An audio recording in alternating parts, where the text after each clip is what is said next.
Well, g'day guys, welcome back to another video. Today, we're going to be cooking up some topside roast. Now, usually I'd steer away from topside unless I was making beef jerky, because it does make a hell of a cut for beef jerky. But seen it at my local supermarket yesterday. It was a nice, plump looking bit of meat, pretty well priced as well. And I thought, you know what, that's too good to pass up. Today, we're going to low and slow with our favorite barbecue rub, and we're going to try and treat this like a brisket. Let's see how it goes.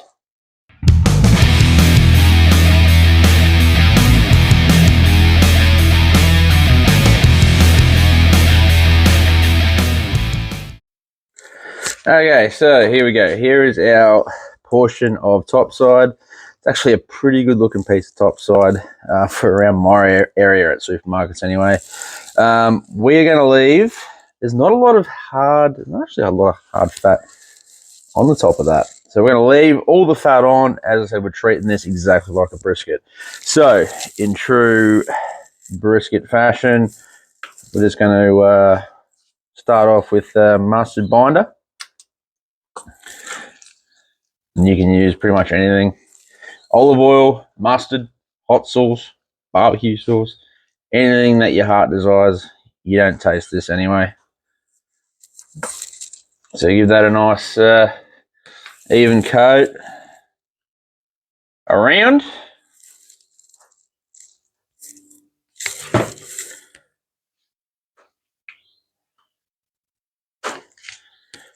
Like so. Beautiful. And on that note, it's time to change my gloves. All right, now I've got fresh gloves on for rub. We're going to use it's a premium beef rub from Gourmet Foods. It's essentially a charcoal rub. You've all seen these style of rubs before. Makes a beautiful bark, and everything's been bought at the local IGA for this cook. Just realised that. So go ahead. Give your topside a nice douse in this black charcoal rub. And remember, when you are rubbing your meat, giggity goo, you want to rub it and don't actually, pat it and don't rub it.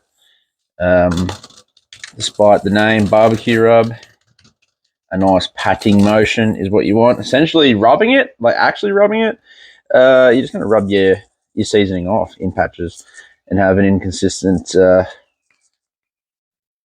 amount of flavour on your meat.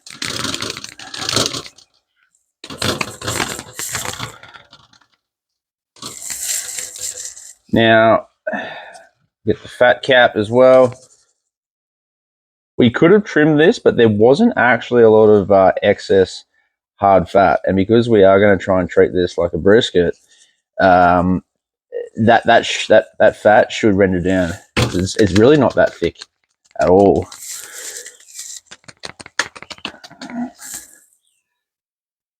A little bit more on the side there. Over to our wire rack.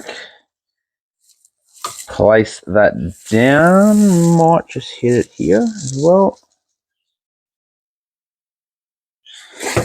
We want an even sort of spread. There we have it. Our top side with our charcoal or barbecue rub all seasoned up. Let's move over to the pellet smoker and we'll get her on.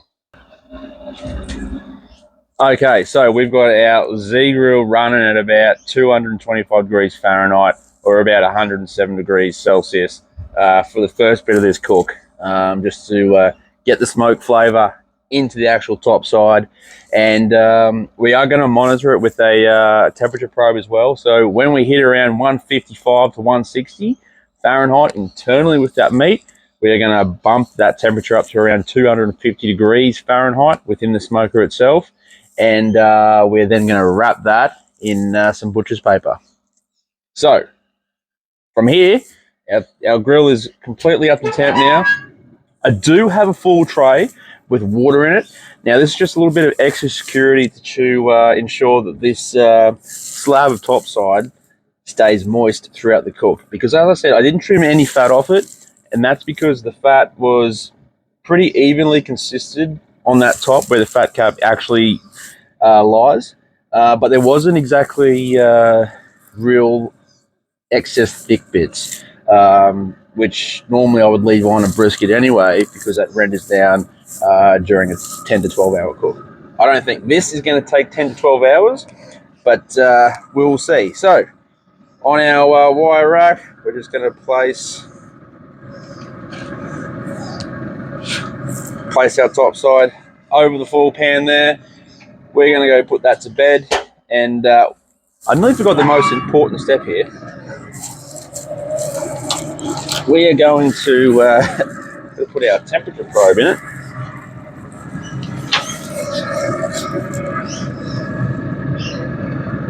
So temperature probe right in the middle there, and now we can put it to bed. So when that reaches around the 150 to 160 Fahrenheit degree internal mark, we're going to come back, wrap it up, bump the smoker up to 250 degrees Fahrenheit, and then usually you take it to about 205 degrees Fahrenheit, but we're not going to worry about internal temps after we finish the wrap.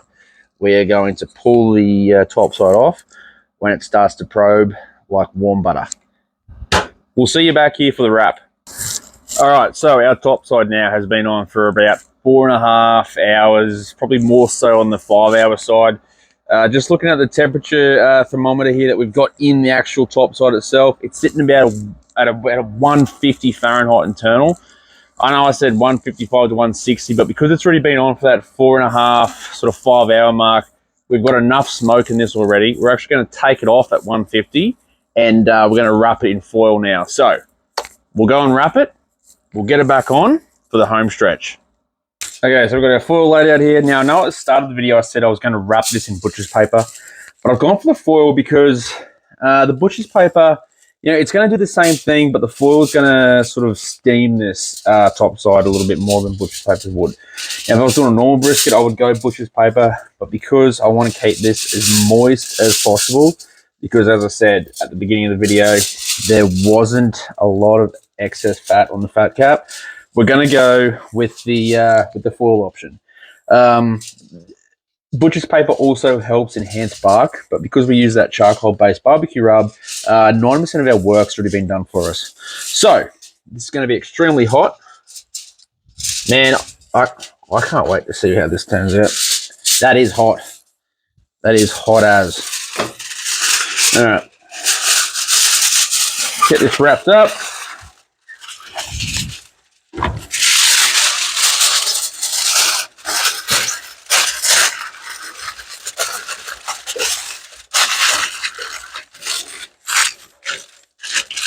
Like so.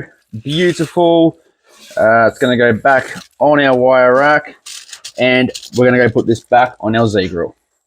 Now off the smoker, we've had this topside resting for about I want to say half an hour thereabouts. We didn't rest it as long as the brisket. Usually I've rested the brisket for about 2 hours, but it's okay. So I was worried that it was going to dry out, but it seems to actually be quite moist, just based off that liquid coming out.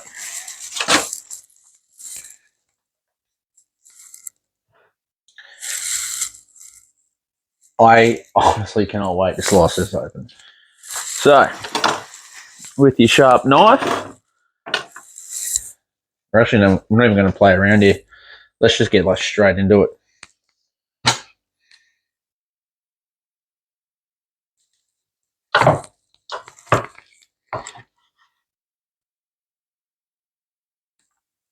Oh, gee whiz. I tell you what.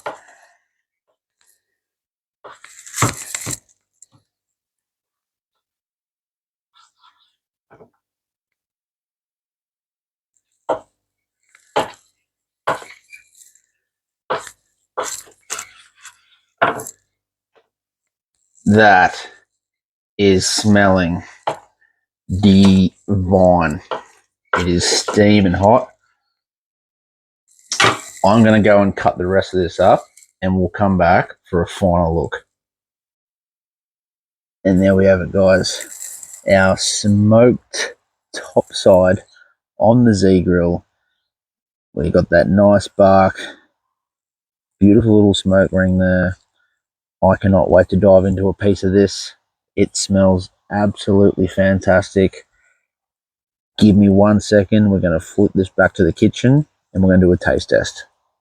The real test is, what does this piece of topside actually taste like, though? Here we go.